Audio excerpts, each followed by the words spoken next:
I would like to propose a new paradigm. Can't believe I actually have to type notes for this. In this video, I'm going to be challenging social norms, even modern medical terminology, for the sake of being aware of another paradigm. Step 1, awareness of mortality and the soul. Everything we associate with the soul has a lot to do with one's perception of their own mortality. And then I ask myself, what if that definition of the soul would only exist for so long? It's because if you look at AI, it's soulless because its mortality rate is nowhere near ours. It doesn't have a sense of finality.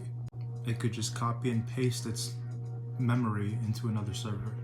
In other words, it does not require its cellular reproductive organs, not to the extent of how our brains communicate with our cells. But if we were to have the option of immortality, the perception of the soul changes completely, and we no longer associate it with mortality. Focus and cellular momentum. I have another video on this about tricking ourselves into aging, and cellular momentum is a real thing. If you get a bunch of weak rabbits, they'll make more weak rabbits. Dominant rabbits will make more dominant rabbits. Hence, focus and cellular momentum. But then it tied to a conundrum I was facing: anxiety and youth.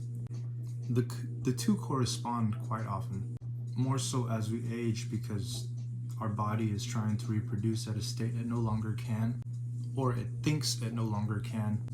That's why NMN and NAD and all these other trials trick our cells into thinking that they should reproduce younger, which they should.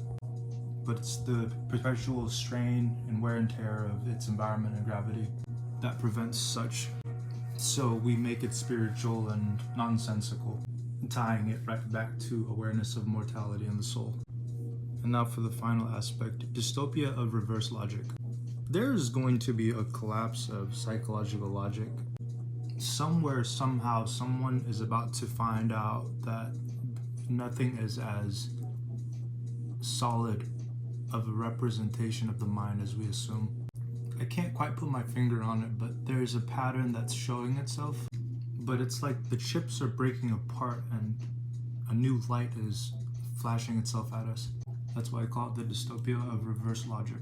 Because surely we have not been correct this entire time. We, as in the human species. We get better at solving things, but that does not mean we're correct. Something is teetering when it comes to this kind of logic.